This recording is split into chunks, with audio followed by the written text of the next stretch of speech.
ስለዚህ ትግራይን ሳያንበረክክ እንቅልፍ መተኛት የሚችል ሰው አይደለም። ብቸኛ ደሴት ማያስተዳድራት ትግራይ ናት። ይሄ እንቅልፍ ይነሳዋል ጠቅላይ ሚኒስትሩ። እኔ ጠቅላይ ሚኒስትር በሆንኩበት ሀገር በእኔ ቁጥጥር ስር ያልዋለ ለእኔ የማይገዛ እንዴት አንድ ክልል ይኖራል የሚለው ጥያቄ እንቅልፍ መስቶት ነው የሚያደርገው። ስለዚህ ትግራይን ሳያንበረክክ እንቅልፍ መተኛት የሚችል ሰው አይደለም። ይሄን በቀኝም በግራም ያለው ማንም ሰው መገንዘብ አለበት። ይሄ ሰውዬ በስልጣን ላይ እስካለ ድረስ ማንም ሰላም ሊያገኝ አይችልም። ምክንያቱም የሰላም ጸር ነው።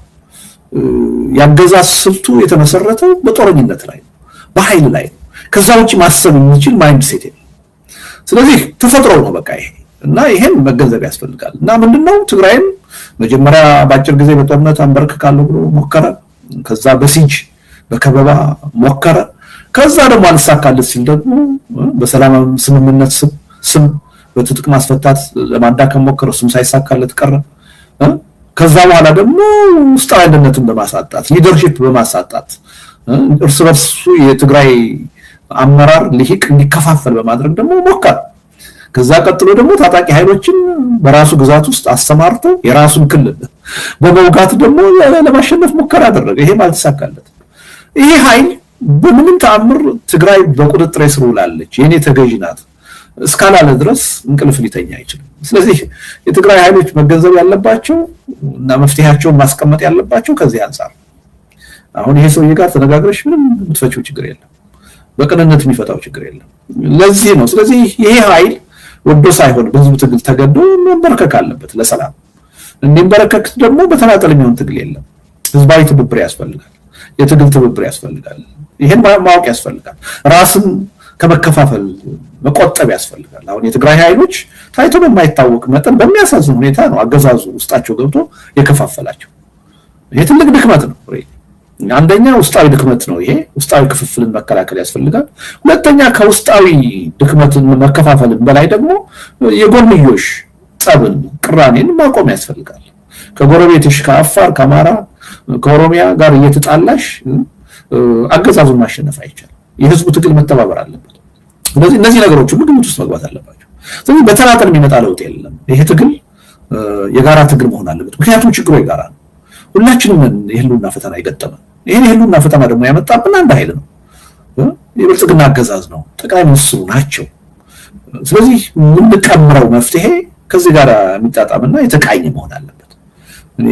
አንዳንድ ጊዜ አሁን በዚህ ትግራይ ኃይሎች የሚያነሱትን ነገር ሳስብ ይገርመኛል። እዚህ እኛ መድረክ እንኳን ስጋብዛቸው የፕሪቶሪያውን ስምምነት ትጥሳላችሁ ተብለን እንከሰሳለን አንገኝ ብለው ነው ባለፈው የቀሩት። አሁንም ጋብዘናቸዋል፣ ይገኛሉ አይገኙም አላውቅም። እንዲህ አይነት አላስፈላጊ የሆነ ሁኔታ ውስጥ ነው ያሉት እና በእንዲህ አይነት መልኩ ይሄን አገዛዝ ማሸነፍ የሚቻል አይመስለኝም። ይሄን አገዛዝ ለማሸነፍ ማንነቱን አውቆ መጨረስ ያስፈልጋል። በዚህ አገዛዝ መፍትሄ ሊመጣ እንደማይችል በደም አሟጦ ተስፋ መቁረጥ ያስፈልጋል። ከዛ በኋላ ደግሞ ውስጣዊ አንድነትን መጠበቅ ያስፈልጋል። በውስጥ እየተነሱ ያሉ ቅራኔዎች ሁለተኛ፣ ሶስተኛ፣ አራተኛ ደረጃ የሚታዩ ናቸው። ውስጣዊ ቅራኔ ተባብሶ ያገዛዙ እጅ በርትቶ የትግራይ ኃይሎች ከተበታተኑ የትግራይ ህዝብ ሊደርሺፕ ካጣ ትግራይ ህልውና አይኖራትም። ይሄ መታወቅ አለበት። ከዛም በላይ ግን ከጎረቤት ጋር ከሌሎች በኢትዮጵያ ውስጥ ያሉ አገዛዙን ከሚታገሉ ኃይሎች ጋር የፖለቲካ ቅራኔን በውይይት በድርድር መፍታት ያስፈልጋል። ማለዘብ ያስፈልጋል። መተባበር ያስፈልጋል። ያን ለማድረግ ደግሞ ብዙ የሚጠበቅ ነገር አለ። የኔ ብቻ ሐሳብ ይደመጥ፣ ካሁን በፊት ሰራው የነበረው ነገር ሁሉ ትክክል ነው፣ አሁንም የምሰራው ትክክል ነው፣ ወደፊትም የምሰራው ትክክል ነው ከሚል ትዕቢት መወጣት አለበት። ያለፈውን በደንብ ማንጸባረቅ፣ ምን ስተሰርቼ ነው ይሄ ሁሉ ችግር የተፈጠረው? ይሄን ማረም እንዴት ነው የምችለው? ህዝቡን ይቅርታ መጠየቅ የለብኝም? ስተቴን ማረሜን በአደባባይ መናገር የለብኝም? እንዴት አድርጌ ነው ይሄን ሁኔታ ማለዘው የሚለው ነገር ሁሉ ግምት ውስጥ መግባት አለበት። እና የገጠመን ችግር እጅግ ከባድና ውስብስብ ስለሆነ መፍትሄው በዛው መጠን ጥንቃቄ የተሞላበት በሆደ ሰፊነት የሚታይ መሆን አለበት የሚል እምነት አለ። ትግራይን በቁጥጥር ስር ካላደረኩ ተኝቼ አላደርኩም የሚለውን አንድ የትግራይ ተወላጅ መጠራጠር አለበት ብያለሁ። በዚህ ላይ ብዥታ ያለው ሰው እውነታውን አልተረዳው። ለዚህ ነው የሚያሳዝነኝ። አሁን አንዳንዶቹ ከትግራይ ወጥተው አዲስ አበባ መጥተው ከብልጽግና ጋራ ከዶክተር አብይ ጋራ አብረን ሰርተን የትግራይን ችግር እንፈታለን ሲሉ በጣም የሚያስቀውና የሚያስገርመው ከዛም አልፎ የሚያሳዝነው ለዛ አሳፋሪ ነገር ነው። ስለዚህ ማንም ትግራይ ተወላጅ ይሄን እውነታ መገንዘብ አለበት። ይሄን ካልተገነዘበ ሪያሊቲውን አላወቀው ካላወቀው ደግሞ በመፍትሄው ዙሪያ ተገቢ ድርሻ ሊኖረው ይችላል ብዬ አላምንም። ስለዚህ ወዴት ነው የሚሄደው ያየነው ነው። ወደ ጦርነት የመግባቱ እድል ሰፊ ነው። ይሄ መንግስት ፕሪቶሪያንም ሲፈርም ከዛም ባለው ሂደት የተሻለ ጊዜ ነው እየጠበቀ የነበረው። ያችን የጦርነት አጀንዳዬን የማንበርከክ አጀንዳዬን ተፈጻሚ ላደርጋት እንድችል የሚያመቸኝ ጊዜና ሁኔታ መቼ ነው ብሎ እየጠበቀ ነው የነበረው እና ኤኒ ታይም ያቺ ሁኔታ ተፈጥራለች ብሎ ሲል በጦርነት መቀጠሉ አይቀርም። አሁንም ለዛ ነው ከበባ እየፈጸመ ያለው ዝግጅት እያደረገ ያለው እያንዳንዷን ዕለት ነው ለጦርነት ዝግጅት እያደረገ ያለው። ጠቅላይ ሚኒስትሩ ሚድል ኢስት እንዲህ አይነት ክራይሲስ ውስጥ ገብቶ ብቸኛ መሪ ነው አውሮፕላን አስነስቶ ዱባይ ይሄዳል።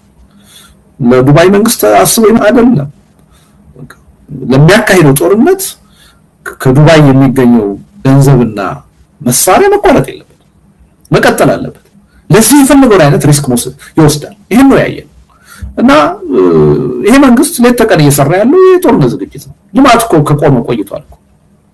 ለዚህ ነው እኮ አበባ መትከል፣ ችግኝ መትከል፣ የኮሪደር መብራት ማብራት፣ ቤት ማፍረስ፣ ትልቅ የልማት ወይም ሎጂ መስራት በፕራይቬት ሴክተር ሊሰራ የሚችል ማለት ነው። በትልቅ የልማት ጥያቄ እኮ ተጋኖ በመንግስት ሚዲያ የምትሰሚው እኮ ልማት ስለቆመ እኮ ስትራቴጂክ የሆነ ቁም ነገር ያለው ህዝቡን ከድህነት የሚያወጣ ስራ ፈጣሪ የሆነ ልማት ቆሟል። ይሄ መንግስት 24 ሰዓት የጦርነት ዝግጅት ነው ሲያደርግ የሚውለው። በየሀገሩ እየዞረ የጦር መሳሪያ ሲሸምት ነው የሚውለው በብድርም በካሽ። ስለዚህ እንዲህ አይነት መንግስት ባለበት ሁኔታ በሰላም ችግርን ይሄ መንግስት ይፈታል ብሎ መጠበቅ የዋህነት ነው። በትግል ነው። ትግሉ ግን አንድ ገጽ ብቻ አይደለም ያለው። የመረረው መልሳጥቻለሁ ያለው ጠመንጃ አንስቷል። እሱን ማንም ማስቆም አይችልም። ለዛም ኃላፊነት መውሰድ ያለበት አገዛዙ። ሌላው ህዝብ ግን በሰላማዊ ህዝባዊ እምቢተኝነት መታገል አለበት። 7 ዓመት ወደ 1.5 ሚሊዮን ህዝብ ነው አልቋል የሚባለው አይደለም። በሰላማዊ ህዝባዊ እምቢተኝነት 1.5 ሚሊዮን ህዝብ ቢሞት አይደለም ቢሰለፍ ይሄን አምባገነን መንግስት ያንበረክከዋል። በቀናት ውስጥ ትልቅ መሳሪያ ነው ህዝባዊ እምቢተኝነት። ስለዚህ ይሄን አውቀን ሁሉም ይሄ በብሔር ጥላቻ ውስጥ መግባታችንን በፖለቲካ አይዲዮሎጂ መከፋፈላችንን ወደ ጎን አስቀምጠን ህዝባዊ እምቢተኝነት እንዲቀጣጠል እና በህዝብ ትግል ይሄ አገዛዝ እንዲበረከክ ማድረግ ያስፈልጋል። እና ይሄን ደግሞ የታጠሩ ተገደው ትጥቅ ትግል ውስጥ የገቡ ኃይሎችም ሊደግፉ ይገባል የህዝቡን የሰላማዊ እምቢተኝነት ትግል። ምክንያቱም እዚህ ሀገር ሰላም ቢመጣ የበለጠ የሚጠቀሙት ጠመንጃ አንስተው ጫካ የገቡት ኃይሎች ናቸው። ምክንያቱም በእያንዳንዱ ቀን እነሱ ህይወታቸው ሪስክ ውስጥ በመድፍ ይደበደባሉ፣ በክላሽን ያልቃሉ፣ በድሮን ይደበደባሉ። በእያንዳንዱ ቀን ሪስክ ውስጥ ነው ህይወታቸው። እኔ አሁን በጦርነት የመሞት ሪስክ የለኝም። ስለዚህ ሰላም ቢመጣ ከኔ በላይ ተጠቃሚ የሚሆኑት ጠመንጃ አንስተው የሚዋጉት ወንድሞቼ እህቶቼ ናቸው። ስለዚህ ህዝቡ በሰላማዊ ትግል እንቅስቃሴ እንዲያደርግ የራሱን ድርሻ እንዲወጣ ነፃነትን ውጤትን ከታጠቁ ኃይሎች ብቻ ቁጭ ብሎ መጠበቅ እንደሌለበት አጀንዳውን ደግፈው መቆም አለባቸው። እኛ ብቻ ታግለን ሞተን ለውጥ እንድናመጣና አጠብቅ የራስን ድርሻ ተወጣ ማለት አለባቸው። እኛ አሁን እየተንቀሳቀስን ያለነው በዚህ ዙሪያ ያለው ክፍተት እንዲሞላ የኢትዮጵያ ህዝብ ከጦርነት መፍትሄ መጠበቁን አቁሞ ራሱ መስዋዕትነት እንዲከፍል እንዲታገል የዚህን አገዛዝ እድሜ እንዲያሳጥር ነው ጥረት እያደረግን ያለነው እና ትግሉን ፈርጀ ብዙ ሁኔታ ውስጥ እንደሆነ መገንዘብ ያስፈልጋል። ከሁሉም በላይ ግን በዚህ ትግል አሸናፊ ለመሆን የተሻለ ውጤት ለማምጣት ከተፈለገ አገዛዙን አውቆ መጨረስና በዚህ አገዛዝ ያለን ተስፋ አሟጦ መጨረስ ያስፈልጋል። በምንም ተአምር ከዚህ አገዛዝ የሚጠበቅ መፍትሄ የለም። እንደሱ ብዬ ነው ማለት ነው። አንድ ሰው ብልጽግናን ቢደግፍ መብቱ ነው ብዬ ወስዳለሁ እና ደግሞ ምናልባት መስሎትም ሊሆን ይችላል ብዬ እንደ አንድ የፖለቲካ አመለካከት ልዩነት ሊወስድለት ይችላል። እነዚህ ኃይሎችን ግን አሁን አቶ ጌታቸው ረዳ የወሰደውን አቋም የፖለቲካ ልዩነት ነው ብዬ ወይም ደግሞ አንድ የፖለቲካ አመለካከት ነው ብዬ ልወስድ አልችልም። እንደዛ ከሆነ የፖለቲካ ሀሁ አይገባኝም ማለት ነው። ለኔ እነዚህ ሰዎች የፖለቲካ አቋም ልዩነት አይደለም ያደረጉት ወይም የወሰዱት ክህደት ነው የፈጸሙት። ይሄ ምናልባት በተወሰነ ደረጃ የትግራይን ህዝብ አደናግረው ክፍፍል ለመፍጠር ሞክረው ነበር። ደግሞ በተወሰነ ደረጃም ተሳክቶላቸው ነበር። በሂደት ግን ህብረተሰቡ ቆም ብሎ ማሰብ በመጀመሩ ያ ሂደታቸው እየከሸፈ ነው የመጣው እና እኔ ወደፊትም ይሄን ያህል ሚና ይኖራቸዋል የሚል ግምት የለኝም። ለኔ እነሱ የፖለቲካ ሱሳይድ ፈጽመዋል። ከዚህ በኋላ በኢትዮጵያ በትግራይ ፖለቲካ እዚህ ግባ የሚባል ቦታና ድርሻ ይኖራቸዋል የሚል እምነት የለኝም እና ጉዳዩን እንዳንድ የፖለቲካ አመለካከት ልዩነትም አላየውም። ምክንያቱም በትግራይ ላይ ጄኖሳይድ የፈጸመን ስርዓት ነው ያን ሁሉ በደል የፈጸመ ትግራይን በሻሻ አድርጊያታለሁ ብሎ ከተናገረ መሪ ጋራ የትግራይን ሴቶች እኮ ወንድ ነው የደፈራቸው ምን ታጋናላችሁ የኛ እኮ በሳንጃ ነው ወታደሮቻችን እንዲህ ብሎ የሚመጻደቅ አካል በትግራይ ህዝብ ላይ የዘር ጭፍጨፋ እንዲካሄድ ጸጉረ ልውጥ ጁንታ ያለቀስቀሳ ያደረገ አካል አሁን ከዚህ አካል አንድ ሰው መፍትሄ ያገኛለሁ ብዬ ነው የተጠጋሁት ቢለኝ እና ይሄ አመለካከት ልዩነት ነው ቢለኝ እኔ ልቀበል አልችልም። ሌላ ሰው ሊቀበል ይችላል። ለኔ ይሄ ምንም ከክህደት ያነሰ ሌላ ትርጉም የለውም። ስለዚህ በዛ ደረጃ ነው ማየው። ትንሽ የትግራይን ህዝብ የመከፋፈል አደጋ የመፍጠር እድል አግኝተው ነበር፣ ግን በሂደት ከሽፏል ብዬ ነው ማሰው። አሁን ያ እድል አላቸው የሚል እምነት የለኝም። ይሄን መንግስት በማስወገድ ረገድ አሁን ተቃዋሚዎቹ የውስጥ ተቃዋሚዎች ማለት ነው አገር ቤት ያሉ የታጠቁ ኃይሎች አሁን እያሉት እንዳለው ወደ ትብብር ከሄዱ መንግስትን መጠር የሚያቀታቸው አይመስለኝም። በጣም ሰፊ ድል ነው የሚኖራቸው። ምክንያቱም ይሄ መንግስት ከዚህ በኋላ መዋጋት የሚችል መንግስት አይደለም። በተናጠል ኦላን ማሸነፍ የቻለ መንግስት አይደለም። ቲዲኤፍን ማሸነፍ የቻለ መንግስት አይደለም። ፋኖን ማሸነፍ የቻለ መንግስት አይደለም። አሁን የሀገር ውስጥ ተቃዋሚዎች እንደውም ከውጭ ኃይሎች ጋር ተባብረው ይሄን መንግስት የሚዋጉት ከሆነ ይሄ መንግስት ለወራትም የመቀጠል እድል የለውም። ስለዚህ መንግስትን ከስልጣን የማውረዱ ጉዳይ ብዙም አሳሳቢ ጉዳይ አይመስለኝም። የሚቻል ነው የሚመስለኝ። የዛ አይነት ሁኔታም አፍጥጦ እየመጣ ይመስለኛል። ትልቁ ጥያቄ ያለው ግን እነዚህ የታጠቁ ኃይሎች ይሄን መንግስት አስወግደው ኢትዮጵያን ማስቀጠል ይችላሉ ወይ? እውነተኛ የሆነ ዲሞክራሲያዊ የሆነ ስርዓት ማምጣት ይችላሉ ወይ የሚለው ትልቅ ጥያቄ ያለበት ነው። ምክንያቱም አሁን እየተባበሩ ያሉት የጋራ የሚሉት ጠላት ስላላቸው ነው።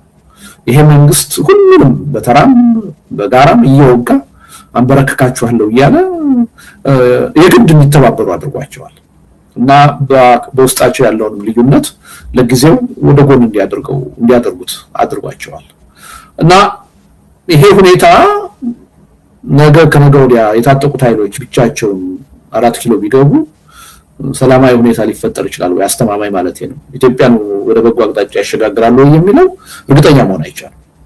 በጣም ከባድ ጥያቄ ነው። ስለዚህ ምንድነው ከወዲሁ ዝግጅት መደረግ አለበት። ነገ ከነገ ወዲያ የሚመጣው መንግስት ሁሉን አቀፍ መሆን አለበት። በሰላምም የታገሉ በመሳሪያም የታገሉ በሲቪክ እንቅስቃሴ ውስጥ ያሉ ኃይሎች ሊሳተፉበት የሚችል ሰፊ ማህበራዊ መሰረት ያለው አካል መሆን አለበት። አንድ ኃይል ብቻውን አሸናፊ ሆኖ ሌላውን ተሸናፊ አድርጎ መቀጠል የትም ሊያደርስ አይችልም።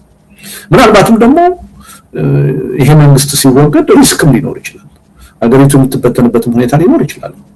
ስለዚህ ይሄን ተጨንቆ ማሰብ በዚህ ዙሪያ መመካከር ያስፈልጋል። እኛም አንዱ አሁን በሽግግር ሂደት ላይ ትኩረት ሰጥተን እየሰራን ያለ ነው ያለ ምክንያት አይደለም። የሽግግርን ጉዳይ መንግስት ከወደቀ በኋላ መንግስት ከመውደቁ በፊት ነው ማሰብ ያለብን፣ ከወደቀ በኋላ አይደለም። አይ ይሄ መንግስት ይወደቅና የመጣው ይምጣ የሚለው አመለካከት ከዚህ ቀደም ለምን እንደዳረገን እናውቃለን። ስለዚህ ሪሊ የፖለቲካ ኃይሎች የታጠቁም ያልታጠቁ ይሄን መንግስት ስንጥለው እንዴት ነው የምንተካው፣ ምን አይነት ሽግግር ነው የምናቋቁመው የሚለውን አጀንዳ ዛሬውኑ ትኩረት ሰጥተው መነጋገር አለባቸው። መነጋገር ብቻ አይደለም፣ ወደ አንድ መግባባት መምጣት አለባቸው እና ኢትዮጵያን በእርግጠኝነት ከዚህ አገዛዝ ማግስት ወዴት አቅጣጫ ይዘዋት እንደሚሄዱ በትክክል ለህዝቡ ለዓለም አቀፉ ህብረተሰብ ማሳየት አለባቸው የሚል እምነት አለኝ እና የኛም አሁን ስብስብ አንዱ ጥረት በዚህ የሽግግር ጥያቄ የራሱን መነሻ ሐሳብ እያቀረበ ሊወያዩበት እንዲችሉ ማገዝ ነው እና ይሄ አሳሳቢ ጥያቄ ነውና ሁሉም ሊያስብበት ሊጨነቅበት ይገባል። ዞሮ ዞሮ የኢትዮጵያ ህልውና አደጋ ውስጥ የመውደቅ ጉዳይ ዶክተር አብይ አህመድ በስልጣን ላይ እስካሉ ድረስ ከዛ የተለየ እድል የለው እና የእሳቸው በስልጣን መውረድ መሰረታዊ የሆነ ለውጥ ያመጣል ብለን እርግጠኛ ባንሆንም ቢያንስ ግን እድል ይፈጥራል ብለን መናገር እንችላለን። ትልቅ እንቅፋት የሆኑት እሳቸው ናቸው ለኢትዮጵያ ብሔራዊ ደህንነት። አሁን በቁጥር አንድ አደጋው በስልጣን ላይ ያሉት ዶክተር አብይ አህመድ ናቸው እና የእሳቸው ግረንድ ማለት የእሳቸው ከስልጣን መወገድ ሪሊ አዳዲስ የለውጥ እድሎችን ሊፈጥር ይችላል፣ የምንድንበትን እድል ሊፈጥር ይችላል። እሳቸው በስልጣን ላይ እስካሉ ድረስ ግን ምንም የኢትዮጵያ ዕጣ ፈንታ በጊዜ የሂደት ጉዳይ ካልሆነ በስተቀር ከመኖር ወደ አለመኖር ነው የሚቀየረው። እሳቸው በስልጣን ላይ እስካሉ ድረስ የሚያስቀሩት ምንም አይነት አደጋ የለም እና አንዳንድ ጊዜ እሳቸው ከሌሉ አገሪቷ አትኖርም፣ ከእሳቸው የተሻለ ማን ይመጣል የሚል አንዳንድ ጥያቄ የሚያነሱ የህብረተሰብ ክፍሎች እንዳሉ አውቃለሁ። እሱ ስህተት ነው። በኢትዮጵያ ተጨባጭ ሁኔታ ከዶክተር አብይ አህመድ የማይሻል ሰው እንኳንስ በተቃዋሚው ጎራ በራሱ በብልጽግና ፓርቲ ውስጥ አለ ብያለሁ። ምክንያቱም ይሄ ሰውዬ ችግር ፈጣሪ ናቸው፣ አደጋ ፈጣሪ ናቸው፣ በጎ ነገር የሚጠበቅባቸው አይደለም እና የእሳቸው መወገድ ለመፍትሄው አንድ ድርሻ አለው፣ ጠቃሚ ነው የሚል እምነት ነው ያለኝ። ግን ደግሞ እሳቸው ስለተወገዱ ብቻ የኢትዮጵያ ችግር በእነው ይጠፋል የሚል እምነት የለኝም። ሪሊ አሳሳቢ ነው። ስራ ይጠይቃል፣ ድካም፣ ትግል ይጠይቃል። ስለዚህ የኢትዮጵያ ተቃዋሚ ኃይሎች ከዚህ ቀደም ከነበሩ የትግል ሂደቶች፣ የለውጥ ሂደቶች ድክመትና ስህተት ተምረው በዚህ ረገድ ራሳቸውን ሰፊ ዝግጅት ማድረግ አለባቸው፣ ነገ ሳይሆን ዛሬ የሚል እምነት ነው ያለኝ። የፕሪቶሪያ ስምምነት ፈርሷል የሚል ነው። አንድ አመት ሊሆነው ነው ጀነራል ታደሰ በጠቅላይ ሚኒስትሩ ሲሾሙ ቲፒኤልኤፍን ያገለለ ሂደት ሆኖ ነው የታየው እና ያንን እሱን አስመልክቼ አንድ አርቲክል ጽፌ ነበር። የፕሪቶሪያ ስምምነት አልቋል ፈርሷል ብዬ ብዙ ሰዎች እንዴት ትላለህ ልክ አይደለህም የሚል ትችት ሲያቀርቡ ሰምቼ ነበር ያኔ። አሁን ሁሉም የፕሪቶሪያ ስምምነት ፈርሷል የለም ወደሚል አቅጣጫ እየመጣ ነው እና ለምንድነው ማይስማማው? ለምንድነው ሰላም መፍጠር ያልቻለው? ይሄ መንግስት ሰላም አይፈልግም፣ ጦረኛ መንግስት ነው። ሁሉንም አንበርክኬ በቁጥጥር ስር አድርጌ መግዛት አለብኝ ብሎ የሚያምን መንግስት ነው። ይሄ መንግስት ሰላም ሊያመጣ አይችልም። አሁን በኢትዮጵያ ተጨባጭ ሁኔታ ሁሉንም ክልል በደካማ ሁኔታም ቢሆን ገዢ ፓርቲ ነው የሚያስተዳድረው። ብቸኛ ደሴት በገዢ ፓርቲ የማያስተዳድራት ትግራይ ናት። ይሄ እንቅልፍ ይነሳዋል ጠቅላይ ሚኒስትሩ። እኔ ጠቅላይ ሚኒስትር በሆንኩበት ሀገር በእኔ ቁጥጥር ስር ያልዋለ ለእኔ የማይገዛ እንዴት አንድ ክልል ይኖራል የሚለው ጥያቄ እንቅልፍ መስሎት ነው የሚያደርገው። ስለዚህ ትግራይም ሳያንበረክክ እንቅልፍ መተኛት የሚችል ሰው አይደለም። ይሄን በቀኝም በግራም ያለው ማንም ሰው መገንዘብ አለበት። ይሄ ሰውዬ በስልጣን ላይ እስካለ ድረስ ማንም ሰላም ሊያገኝ አይችልም። ምክንያቱም የሰላም ጸር ነው። ያገዛዝ ስልቱ የተመሰረተው በጦረኝነት ላይ ነው፣ በኃይል ላይ ነው። ከዛ ውጪ ማሰብ የሚችል ማይንድ ሴት የለም። ስለዚህ ተፈጥሮ ነው በቃ ይሄ እና ይሄን መገንዘብ ያስፈልጋል። እና ምንድነው ትግራይም መጀመሪያ በአጭር ጊዜ በጦርነት አንበረክካለሁ ብሎ ሞከረ። ከዛ በሲጅ በከበባ ሞከረ። ከዛ ደግሞ አልሳካለት ሲል ደግሞ በሰላም ስምምነት ስም በትጥቅ ማስፈታት ለማዳከም ሞከረ። እሱም ሳይሳካለት ቀረ። ከዛ በኋላ ደግሞ ውስጣዊ አንድነትን በማሳጣት ሊደርሺፕ በማሳጣት እርስ በርሱ የትግራይ አመራር ልሂቅ እንዲከፋፈል በማድረግ ደግሞ ሞከረ።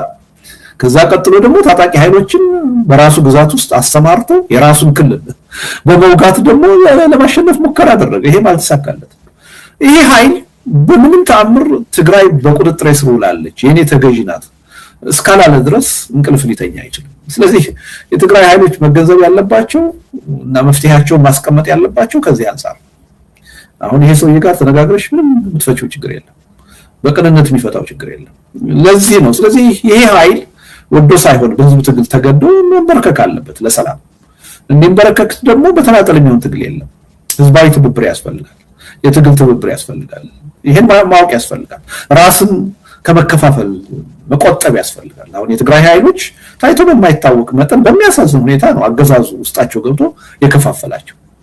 ይሄ ትልቅ ድክመት ነው። አንደኛ ውስጣዊ ድክመት ነው። ይሄ ውስጣዊ ክፍፍልን መከላከል ያስፈልጋል። ሁለተኛ ከውስጣዊ ድክመትን መከፋፈልን በላይ ደግሞ የጎንዮሽ ጸብን፣ ቅራኔን ማቆም ያስፈልጋል።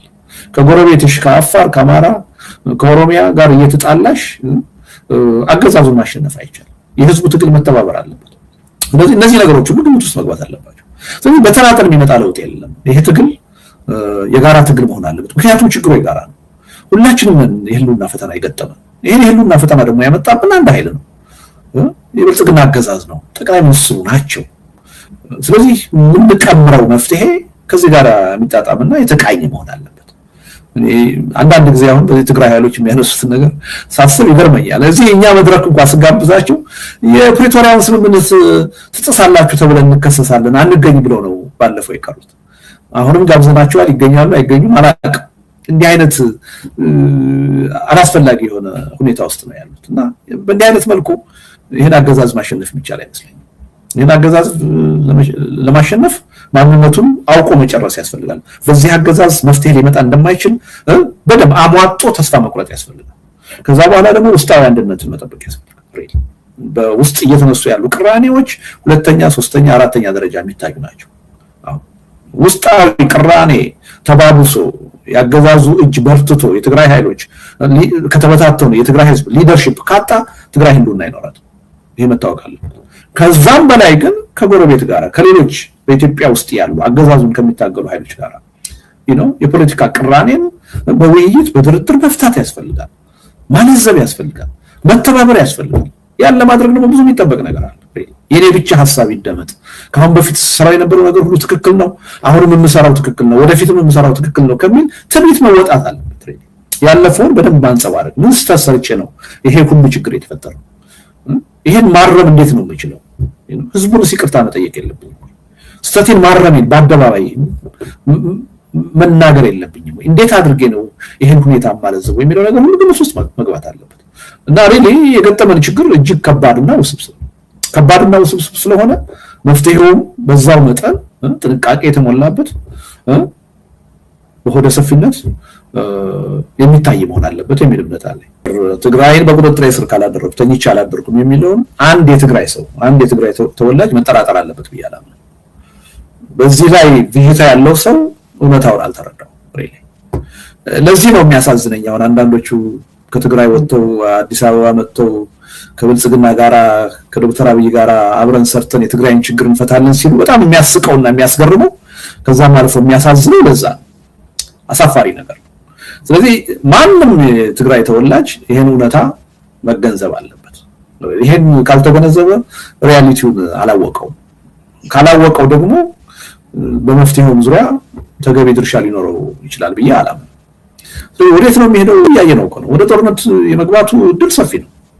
ይሄ መንግስት ፕሪቶሪያንም ሲፈርም ከዛም ባለው ሂደት የተሻለ ጊዜ ነው እየጠበቀ የነበረው። ያችን የጦርነት አጀንዳዬን የማንበርከክ አጀንዳዬን ተፈጻሚ ላደርጋት እንድችል የሚያመቸኝ ጊዜና ሁኔታ መቼ ነው ብሎ እየጠበቀ ነው የነበረው እና ኤኒ ታይም ያቺ ሁኔታ ተፈጥራለች ብሎ ሲል በጦርነት መቀጠሉ አይቀርም። አሁንም ለዛ ነው ከበባ እየፈጸመ ያለው፣ ዝግጅት እያደረገ ያለው። እያንዳንዷን ዕለት ነው ለጦርነት ዝግጅት እያደረገ ያለው። ጠቅላይ ሚኒስትሩ ሚድል ኢስት እንዲህ አይነት ክራይሲስ ውስጥ ገብቶ ብቸኛ መሪ ነው። አውሮፕላን አስነስቶ ዱባይ ይሄዳል።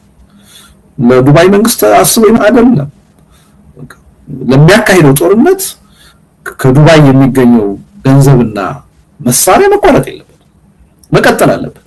ለዚህ የፈለገውን አይነት ሪስክ ይወስዳል። ይሄን ነው ያየነው እና ይሄ መንግስት ሌት ተቀን እየሰራ ያለው የጦርነት ዝግጅት ነው። ልማት እኮ ከቆመ ቆይቷል እኮ። ለዚህ ነው እኮ አበባ መትከል፣ ችግኝ መትከል፣ የኮሪደር መብራት ማብራት፣ ቤት ማፍረስ፣ ትልቅ የልማት ወይም ሎጂ መስራት በፕራይቬት ሴክተር ሊሰራ የሚችል ማለት ነው። እንደ ትልቅ የልማት ጥያቄ እኮ ተጋኖ በመንግስት ሚዲያ የምትሰሚው እኮ ልማት ስለቆመ እኮ። ስትራቴጂክ የሆነ ቁም ነገር ያለው ህዝቡን ከድህነት የሚያወጣ ስራ ፈጣሪ የሆነ ልማት ቆሟል። ይሄ መንግስት 24 ሰዓት የጦርነት ዝግጅት ነው ሲያደርግ የሚውለው። በየሀገሩ እየዞረ የጦር መሳሪያ ሲሸምት ነው የሚውለው፣ በብድርም በካሽ። ስለዚህ እንዲህ አይነት መንግስት ባለበት ሁኔታ በሰላም ችግርን ይሄ መንግስት ይፈታል ብሎ መጠበቅ የዋህነት ነው። በትግል ነው። ትግሉ ግን አንድ ገጽ ብቻ አይደለም ያለው። የመረረው መልሳጥቻለሁ ያለው ጠመንጃ አንስቷል። እሱን ማንም ማስቆም አይችልም። ለዛም ኃላፊነት መውሰድ ያለበት አገዛዙ። ሌላው ህዝብ ግን በሰላማዊ ህዝባዊ እምቢተኝነት መታገል አለበት። 7 ዓመት ወደ 1.5 ሚሊዮን ህዝብ ነው አልቋል የሚባለው አይደለም። በሰላማዊ ህዝባዊ እምቢተኝነት 1.5 ሚሊዮን ህዝብ ቢሞት አይደለም ቢሰለፍ ይሄን አምባገነን መንግስት ያንበረክከዋል በቀናት ውስጥ ትልቅ መሳሪያ ነው ህዝባዊ እምቢተኝነት ስለዚህ ይሄን አውቀን ሁሉም ይሄ በብሔር ጥላቻ ውስጥ መግባታችንን በፖለቲካ አይዲዮሎጂ መከፋፈላችንን ወደ ጎን አስቀምጠን ህዝባዊ እምቢተኝነት እንዲቀጣጠል እና በህዝብ ትግል ይሄ አገዛዝ እንዲበረከክ ማድረግ ያስፈልጋል እና ይሄን ደግሞ የታጠሩ ተገደው ትጥቅ ትግል ውስጥ የገቡ ኃይሎችም ሊደግፉ ይገባል የህዝቡን የሰላማዊ እምቢተኝነት ትግል ምክንያቱም እዚህ ሀገር ሰላም ቢመጣ የበለጠ የሚጠቀሙት ጠመንጃ አንስተው ጫካ የገቡት ኃይሎች ናቸው ምክንያቱም በእያንዳንዱ ቀን እነሱ ህይወታቸው ሪስክ ውስጥ በመድፍ ይደበደባሉ በክላሽን ያልቃሉ በድሮን ይደበደባሉ በእያንዳንዱ ቀን ሪስክ ውስጥ ነው ህይወታቸው እኔ አሁን በጦርነት የመሞት ሪስክ የለኝም ስለዚህ ሰላም ቢመጣ ከኔ በላይ ተጠቃሚ የሚሆኑት ጠመንጃ አንስተው የሚዋጉት ወንድሞቼ እህቶቼ ናቸው ስለዚህ ህዝቡ በሰላማዊ ትግል እንቅስቃሴ እንዲያደርግ የራሱን ድርሻ እንዲወጣ ነፃነትን ውጤትን ከታጠቁ ኃይሎች ብቻ ቁጭ ብሎ መጠበቅ እንደሌለበት አጀንዳውን ደግፈው መቆም አለባቸው እኛ ብቻ ታግለን ሞተን ለውጥ እንድናመጣና አጥብቅ የራስን ድርሻ ተወጣ ማለት አለባቸው እኛ አሁን እየተንቀሳቀስን ያለነው በዚህ ዙሪያ ያለው ክፍተት እንዲሞላ የኢትዮጵያ ህዝብ ከጦርነት መፍትሄ መጠበቁን አቁሞ ራሱ መስዋዕትነት እንዲከፍል እንዲታገል የዚህን አገዛዝ እድሜ እንዲያሳጥር ነው ጥረት እያደረግን ያለነው እና ትግሉን ፈርጀ ብዙ ሁኔታ ውስጥ እንደሆነ መገንዘብ ያስፈልጋል ከሁሉም በላይ ግን በዚህ ትግል አሸናፊ ለመሆን የተሻለ ውጤት ለማምጣት ከተፈለገ አገዛዙን አውቆ መጨረስና በዚህ አገዛዝ ያለን ተስፋ አሟጦ መጨረስ ያስፈልጋል በምንም ተአምር ከዚህ አገዛዝ የሚጠበቅ መፍትሄ የለም እንደሱ ቢሆንማ አንድ ሰው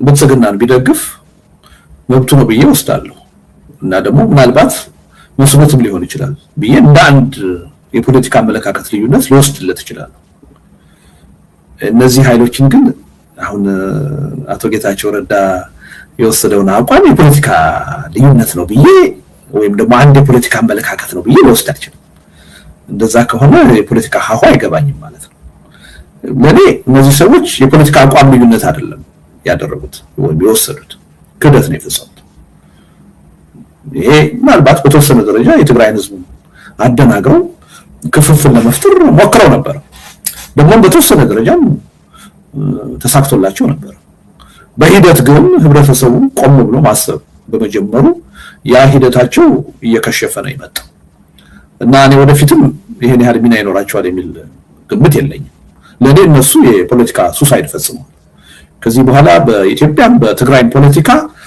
እዚህ ገባ የሚባል ቦታና ድርሻ ይኖራቸዋል የሚል እምነት የለኝም እና ጉዳዩን እንዳንድ የፖለቲካ አመለካከት ልዩነትም አላየውም ምክንያቱም በትግራይ ላይ ጄኖሳይድ የፈጸመን ስርዓት ነው ያን ሁሉ በደል የፈጸመ ትግራይን በሻሻ አድርጊያታለሁ ብሎ ከተናገረ መሪ ጋራ የትግራይን ሴቶች እኮ ወንድ ነው የደፈራቸው ምን ታጋናላችሁ የኛ እኮ በሳንጃ ነው ወታደሮቻችን እንዲህ ብሎ የሚመጻደቅ አካል በትግራይ ህዝብ ላይ የዘር ጭፍጨፋ እንዲካሄድ ጸውረ ልውጥ ጁንታ ያለቀስቀሳ ያደረገ አካል አሁን ከዚህ አካል አንድ ሰው መፍትሄ ያገኛለሁ ብዬ ነው የተጠጋሁት ቢለኝ እና ይሄ አመለካከት ልዩነት ነው ቢለኝ እኔ ልቀበል አልችልም ሌላ ሰው ሊቀበል ይችላል ለኔ ይሄ ምንም ከክህደት ያነሰ ሌላ ትርጉም የለውም ስለዚህ በዛ ደረጃ ነው ማየው ትንሽ የትግራይ ህዝብ የመከፋፈል አደጋ የመፍጠር እድል አግኝተው ነበር ግን በሂደት ከሽፏል ብዬ ነው ማሰው አሁን ያ እድል አላቸው የሚል እምነት የለኝም